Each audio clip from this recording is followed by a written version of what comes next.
Will Zillow destroy the real estate agent as we know it today? Yes, but hold on a second, let me explain.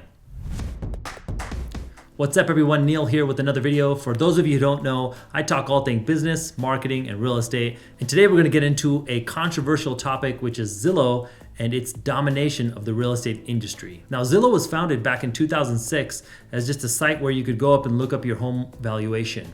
It continued to grow and evolve.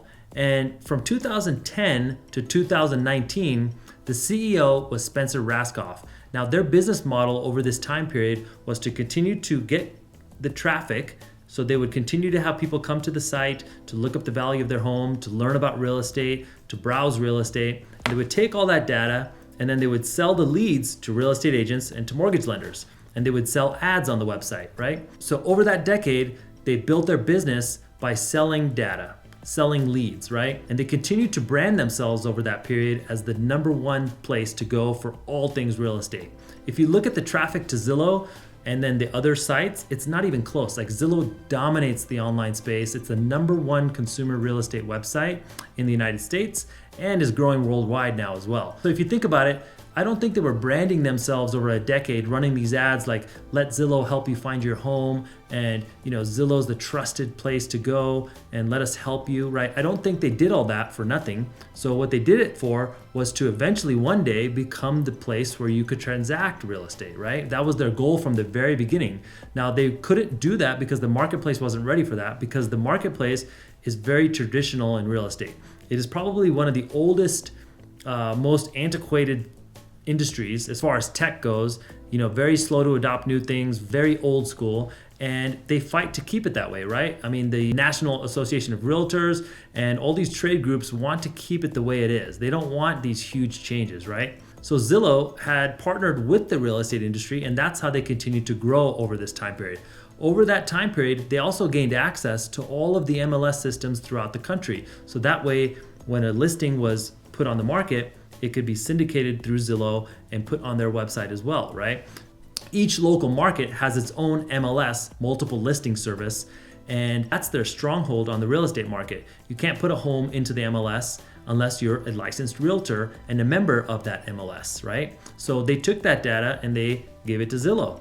And then Zillow would give them data, give them leads, sell them information, right? So there was a partnership over that time period. In 2019, the Zillow board and Spencer Rascoff decided to part ways.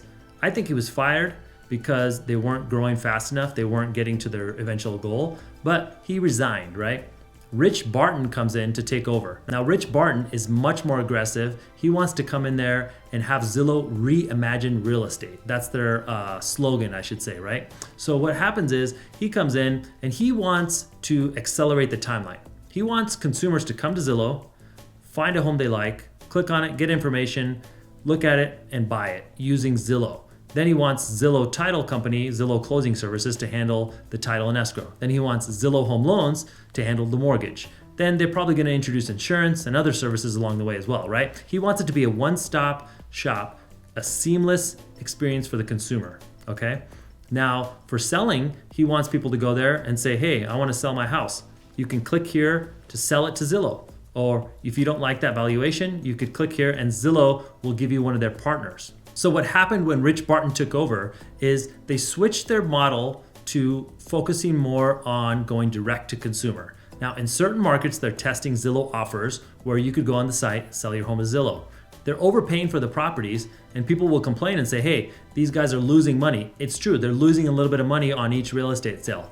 But you don't understand the bigger picture here, which is that they're trying to build a strong reputation for Zillow being a great place to sell your home. So they might even overpay for a year or two going forward. But that way they build this really strong network of people across the country that said, hey, I sold my home to Zillow and I had a great experience.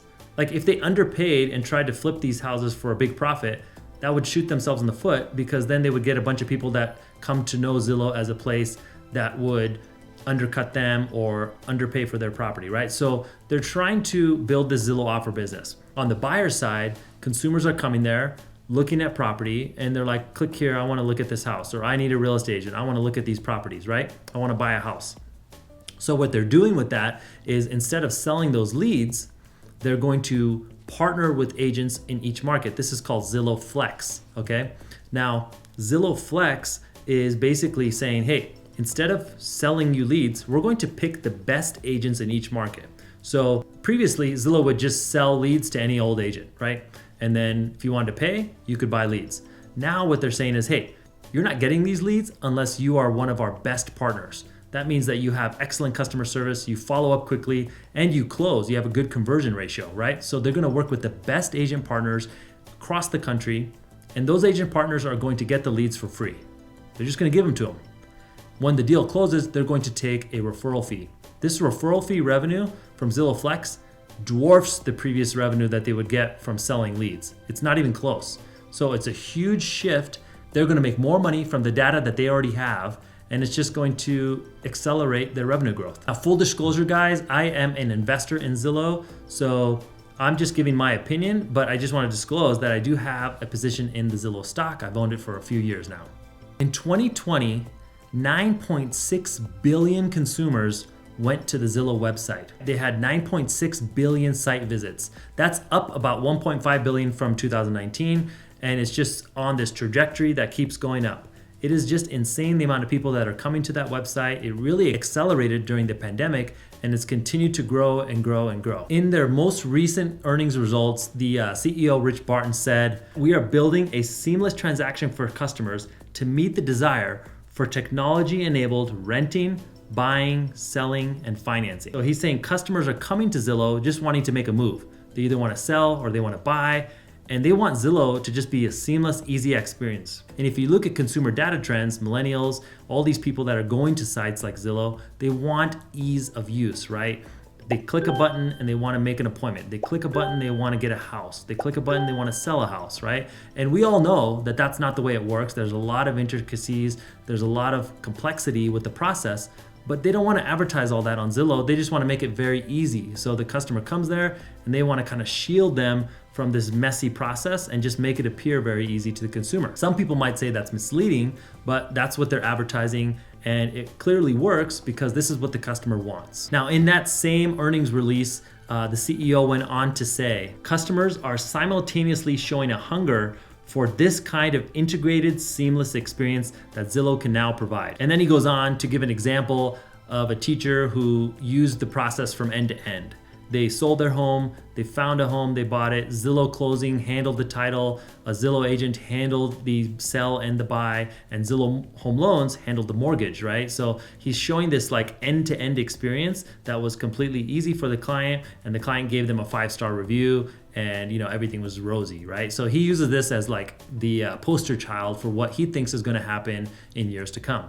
Now, what he said at the end of the announcement really kind of stuck with me, okay? Now check this out. He says, we are connecting services together for our customers, and using our low cost of customer acquisition across multiple products, we're going to compete against an industry of largely single point solution providers with high customer acquisition costs. We now have the building blocks in place, and our story ahead will be about solid execution and scale as we strive to improve the digital experience for the whole industry. Here's what he's saying.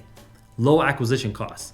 They have the traffic. They have the data. They have the shopping data. They know what people are going to do based on what they're looking at. They have all this data. They've collected it for 15 years now, okay? People come to the site without them even asking them to come to the site. It's just known as the place to go for real estate, right? Now, if you're a single solution provider, you have high acquisition costs because you have to pay sites like Zillow, Redfin, Realtor.com, or you have to buy these leads, or you have to run ads to acquire a customer, and then you have to nurture that customer for months and months until they're ready to buy, or you have to nurture that customer until they're ready to sell, right? So they're saying that these single solution providers are great, but they're not gonna be able to compete with us because we get all the traffic just for being Zillow. We don't have to do anything. We just have to sit here and provide a great experience that people are gonna come to us, and then now all you have to do is execute, right? So he's saying they have a huge advantage. So are they going to put realtors, lenders, and title companies out of business?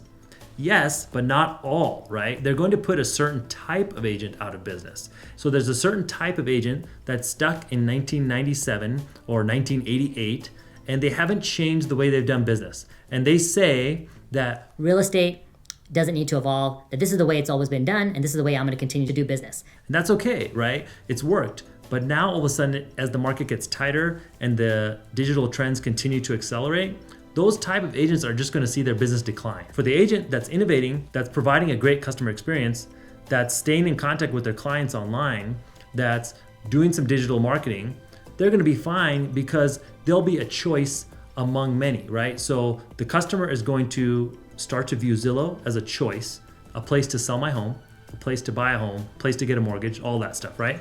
But consumer choices are just that. It's just one choice of many. They may choose to go with a local agent, but they have to know about that agent first. So that's the thing that I talk about all the time is you're gonna need to be known. If you're in the real estate industry, if you're in the mortgage industry, the attention is number one. There's all this stuff going on behind the scenes. We provide a better loan than what Zillow Home Loans provides. We provide a better experience and we sell your home for more than what Zillow is gonna sell your home for, right? But that stuff doesn't matter if they got the client first. So what you have to do is you need to meet the customer where they're at. So if they're on social, if they're on YouTube, we need to be there too, right? So that way we're known as one of these choices and we can explain the difference between working with us or working with them. That way the customer can decide, right? So I just think those kinds of people, those types of teams, those types of brokerages that are continuing to evolve and innovate, they're going to continue to do well, maybe even take market share. And then these other agents stuck in the past are slowly going to go away. Now, one thing that's kind of weird about real estate is people don't seem to give up their license, so they remain licensed. Even if their business is declining, they keep their license around. So I don't think you'll really see like people go away completely, but you're gonna see their business decline, that's for sure.